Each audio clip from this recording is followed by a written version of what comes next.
পোলাও রান্না করছি। অথই বেশ কিছুদিন অসুস্থ ছিল, আজকে বলছে যে সে পোলাও খাবে।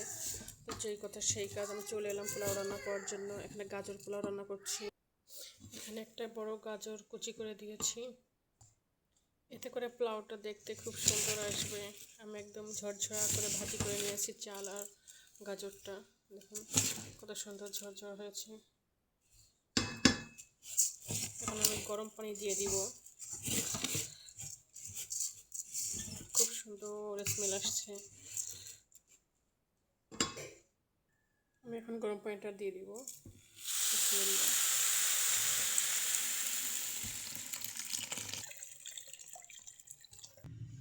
গ্যাস পানিটা দিয়ে দিলাম, মরিচ দিয়ে দিব। পরে আমি কিছু ব্রেস্তা দিয়ে দিব, পেঁয়াজ ব্রেস্তা। এখন এভাবে ঢাকনা দিয়ে ঢেকে দিব গাজর আর চালটা সিদ্ধ হয়ে আসা পর্যন্ত। তো ভিডিওটা এ পর্যন্ত, কেমন লাগলো জানাবেন অবশ্যই। হাফেজ।